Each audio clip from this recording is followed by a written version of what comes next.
This morning I'm down at the field with some various tools and resources to harvest potatoes, and while folks are arriving, I thought before they get here I'll take a wander and look at the potato field a little bit, look at some of these gorgeous sunflowers and corn and amaranth, the grain alley here on the south end of this field, how that's been working out, and talk a little bit about what the transition plan will be between the potatoes and the garlic.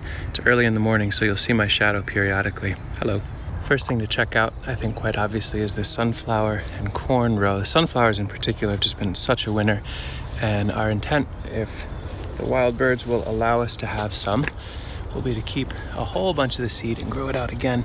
I don't want to mess this one up too much, but it's amazing to think one seed turned into this season. This is a mammoth gray stripe sunflower, so it's a really good eating seed, and they make singular massive heads, which I don't know that we want to put our eggs in that basket in the future exclusively, since, you know, if one head gets damaged, then you lose the crop on that whole flower. But I mean, they're so stunningly beautiful and amazing, and the pollination has been incredible. It's cool to think not only is it such a wonderful crop for our needs in the winter, but also to share with the chickens. And the way it gets there is through the pollination of all these bumblebees. So it's a really great pollen and nectar offering source in the field too. And then the birds, between the amaranth that's starting to ripen up, the sunflowers that are just getting started, the corn that's in here, and then all these bamboo stalks that we stuck in order to hopefully trellis tomatoes, which is an abject failure. This has become an incredible space for birds to enjoy as well. There were tons and tons in here when I first got here this morning. These are the golden giant amaranth, and it feels like pretty close. You can see the white dots there. Those are the seeds. I've spoken in the past about ways that we winnow with these. Probably give these another day or two. It looks like today we get around 90 degrees, tomorrow 90 degrees. Then Thursday, Friday, it's supposed to be a fair bit of rain, and it starts to really cool off. So my plan is to let these, the amaranth, do their thing today and tomorrow, and later day when the sun is still on them and before the dew starts to settle in the evening, and certainly before the rains come in, cut these nice and low and hang them in our garage to start harvesting. This one actually feels like it could use a little more time, but it's right at that point. If it starts to cool off and gets real rainy for a bit, we could lose the crop in here. Not a huge amount. This was direct sown in the spring. A lot of weediness, a lot of slowness. I think the rains of the season were not that helpful, particularly with the amaranth.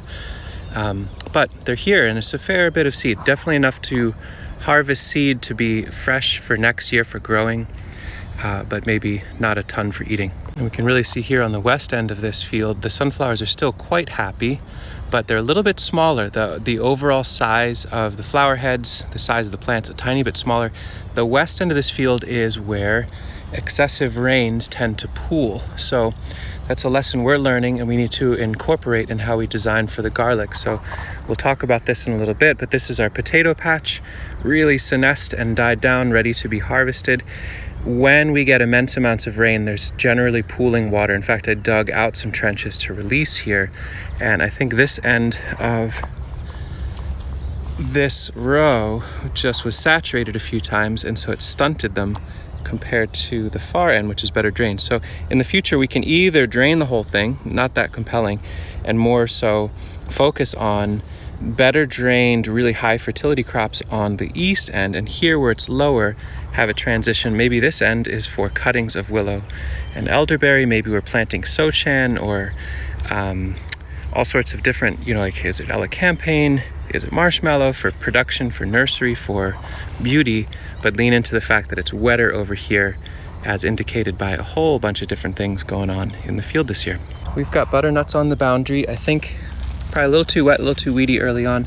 There's still some nice butternuts forming up, and it generally works out that we get as many as we need, plus enough to definitely rot for the next season. I don't think this has been the most explosive growth of butternut I've ever seen. I think this particular field might have gotten a little bit tired of having cucurbits. This is what it was in production for a long time, so it might need to recover on some macro or micronutrients. But they're here. We keep adding grass clippings around them to feed them. And I'm sure we'll find some butternuts in there. And we do.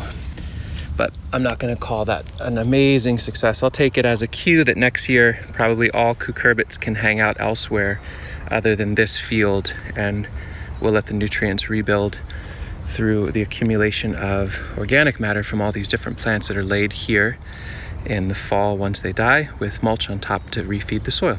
Well, same genetics through all this. It's all Waltham butternut squash. And what's interesting is over on this side, this will be a video for another day, but this is the first field we worked in. This got so much mulch early on, so much hay, so much wood chips and leaves. And those same Waltham butternut, the leaves are much bigger.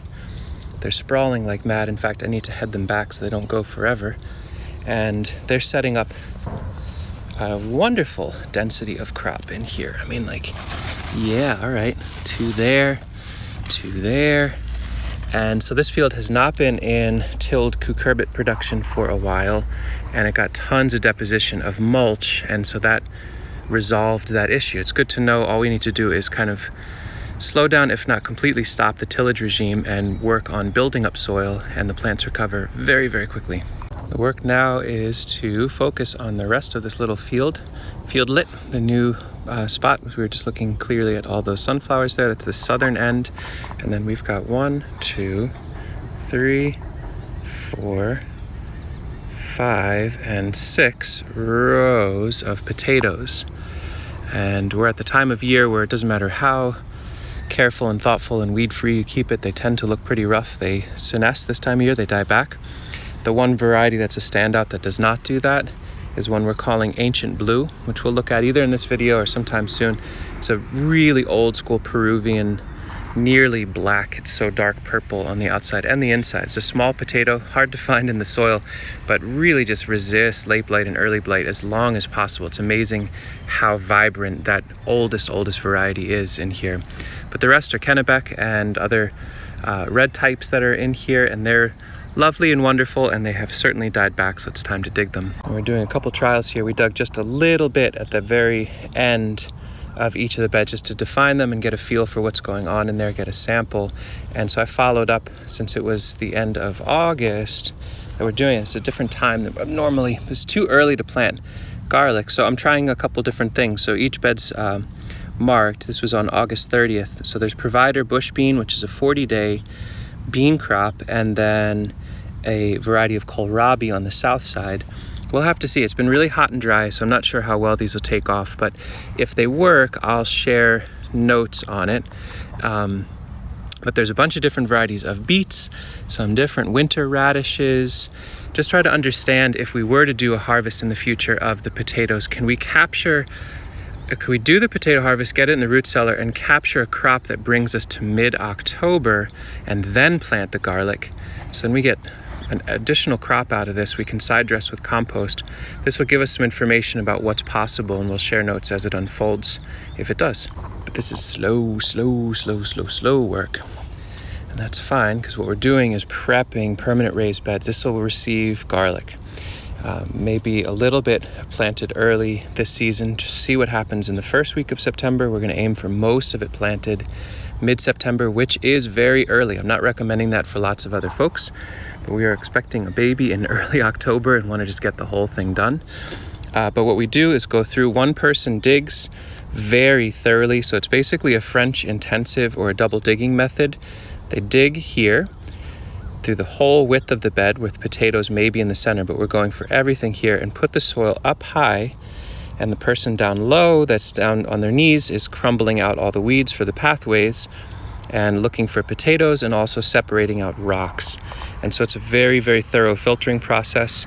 If we have a person digging on one side and a person on the other, and a person who's quick on their hands and knees and maybe a little tender in their back, which is me, then we can get through it. They can dig through a couple of feet per minute, which is very slow for harvesting potatoes, but is incredible for creating beautiful rock-free, perennial root-free, deeply turned garden bed to receive garlic. This is loosened to about 14 inches now and pretty thoroughly scoured for perennial weeds. with garlic in there and then deeply mulched, tons of compost, it should be an incredible growing medium. So this is the prepared row for garlic. We have to crumble the soil a little bit more and pick a little bit more of the stones out. But in exchange for this, we got quite a bit of potatoes. We don't really normally weigh this stuff, but fairly decent yield. Not as strong as we'd like, but this first row I think was a little bit weak, in part from the corn and the sunflowers being just to the south. And we have 5 more of these to do. And with 3 people, we're moving through it at a decent clip. This is about 3 hours of work, which would be abysmal if we were just getting potatoes, but is pretty nice for, it is soil that is decompacted like that, down about 12 inches, 14 inches. We'll still want to add some compost. I think more fertility would do well in here. We'll definitely want to mulch like crazy when we go to plant. I think we'll do the first round of garlic planting in this bed this evening or tomorrow, just as an experiment. How early in the season can we get away with? And there's the potato transitioning to garlic.